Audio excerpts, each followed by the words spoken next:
Shalom semua. Pertama kami mengucapkan terima kasih atas waktu dan kesempatan yang diberikan kepada kami kelompok 3. Kami akan mempresentasikan hasil kerja kami. Dan sebelum itu saya ingin perkenalkan kelompok kami.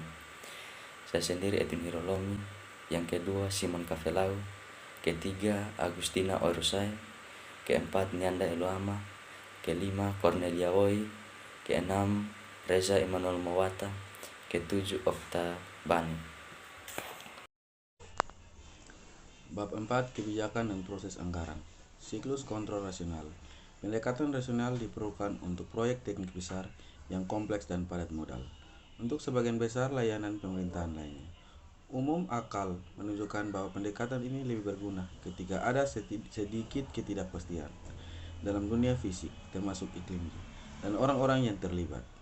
Selama periode ketidakpastian yang besar, satu-satunya pengalaman yang diperolehkan mungkin adalah rencana itu tidak berguna, bahkan sampai mengancam kelangsungan hidup organisasi. Pendekatan rasional mungkin mengontrol diterapkan oleh kelompok yang berbeda untuk hal-hal. Departemen menerapkan pada fokus utama mereka. Jadi, Departemen Layanan Sosial menerapkan kelayanan sosial di pemerintahan itu.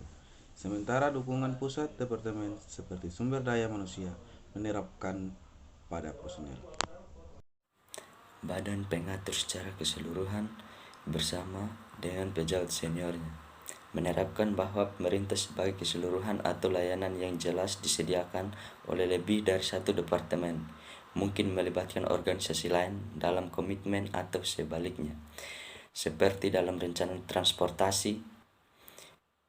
Meskipun pendekatan rasional dapat mengambil banyak bentuk yang berbeda, ada elemen umum yang berguna untuk diidentifikasi. Akuntabilitas penuh akan membutuhkan semua tahapan dalam siklus anggaran untuk dipublikasikan transparan, dan memang karena tidak ada yang meragukan bahwa pelaporan keuangan harus diaudit. Semua tahapan lainnya harus tunduk pada audit dalam beberapa bentuk. Untuk keuntungan dan banyak organisasi nirlaba, rincian rencana atau termasuk anggaran sering dianggap rahasia untuk setiap organisasi. Pemerintah di sisi lain adalah akuntabel publik di semua tahap dalam siklus ini, meskipun tidak selalu pada tingkat yang sama. Seperti yang terjadi, kepentingan politisi dan publik dalam siklus ini sangat besar. 4.2 Tahun anggaran.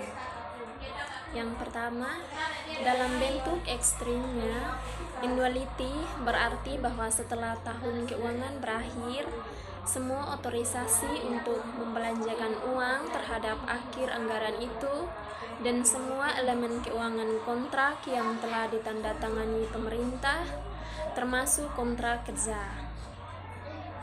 Oleh karena itu, misalnya dengan tidak adanya anggaran untuk tahun anggaran berikutnya, pejabat pemerintah dikirim pulang tanpa bayaran dan kontraktor harus mengikat kontrak mereka dengan pemerintah. Yang kedua, masalah lain adalah bahwa siklus manajemen layanan tertentu tidak harus sama dengan tahun anggaran. Dalam layanan pendidikan misalnya, dengan tahun akademik sering berbeda dari itu.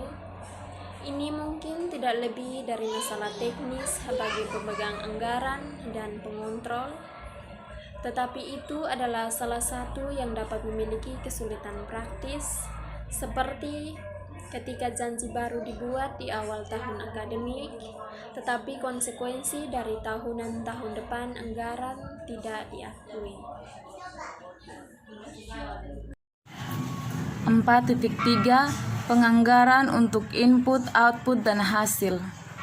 Yang pertama, bentuk tradisional dari kontrol anggaran atas input dapat dipisahkan dari kontrol penyedia layanan atas keluaran dan hasil, dan biasanya itu bukan hanya karena kesulitan teknis dengan ukuran non-keuangan, tetapi juga karena penyedia layanan menggunakan keahlian mereka tentang keluaran dan hasil argumen untuk pengeluaran berlebihan, dan terkadang meskipun lebih jarang pengeluaran yang lebih rendah.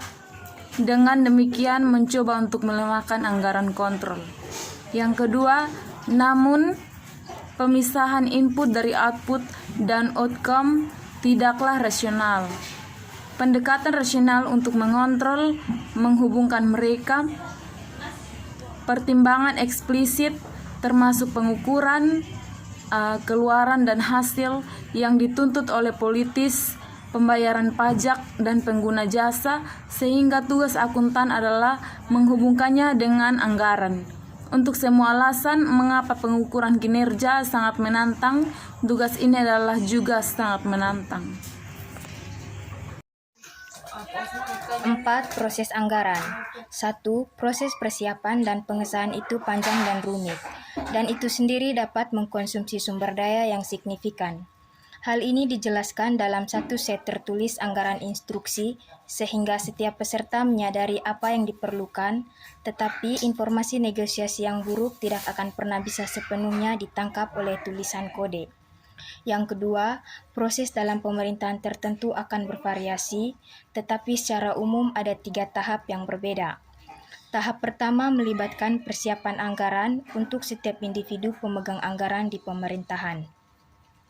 Ini kemudian digabungkan untuk mengaktifkan posisi keseluruhan untuk dipertimbangkan. Sehingga perlu untuk merevisi individu anggaran pada tahap ini sebelum rancangan anggaran secara keseluruhan dapat disusun. Dalam tahap akhir, rancangan anggaran diserahkan kepada badan pengelola untuk persetujuan akhir. Bagaimanapun dari pemerintah yang bertanggung jawab atas tahapan ini akan memiliki kekuasaan yang cukup besar dalam pemerintahan itu. Mengubah kebutuhan dan keinginan pemegang anggaran individu dalam pemerintah menjadi orang-orang dari pemerintah sebagai keseluruhan secara tegas, tidak netral. Bahkan ketika sumber daya berlimpah ada selalu bersaing, menuntut dan dibelanjakan. Mengingat pentingnya anggaran untuk kontrol keuangan, akuntan di Departemen Keuangan Pusat ingin bertanggung jawab atas persiapan terperinci. Anggaran berbagai layanan departemen atau divisi geografis dengan Departemen Layanan atau Geografi Divisi ICAL hanya memberikan informasi yang diperlukan. Bahkan, ketika layanan departemen dan divisi geografis akan melakukan semua pekerjaan rinci, keuangan departemen biasanya masih bertanggung jawab untuk menjaga jika membuat aturan seragam. Pengaturan awal memberikan panduan tentang asumsi tentang lingkungan kondisi ekonomi dan keuangan, menyediakan informasi keuangan khusus tentang utang-utang biaya dan layanan dukungan. Anggaran yang disiapkan oleh pemegang anggaran di bawah batas pengeluaran keseluruhan adalah sifat yang berbeda dari yang diproduksi di bawah penganggaran volume. Di bawah batas, bahkan ketika harga tidak berubah secara signifikan, badan pengatur secara eksplisit menolak tingkat kuantitas barang dan jasa, dan karena itu secara implisit menyangkal tingkat output dan hasil, menyerahkan masalah tersebut kepada pemegang anggaran. Di dalam bentuk ekstrim, batas keseluruhan tersebut dapat diartikan sebagai sentralisasi kekuasaan dan desentralisasi tanggung jawab. Betapapun tidak masuk akalnya sang jenderal asumsi tingkat harga yang dibuat dalam batas adalah pemegang anggaran nomor tahapan dihapus dari pusat pemerintahan yang harus menyelesaikan masalah apapun tradisinya. Efek ini semakin diperburuk dengan penggunaan dana formula untuk mendistribusikan uang tunai kepada pemegang anggaran, terutama menggunakan formula yang sengaja kasar, seringkali berdasarkan jumlah kepala.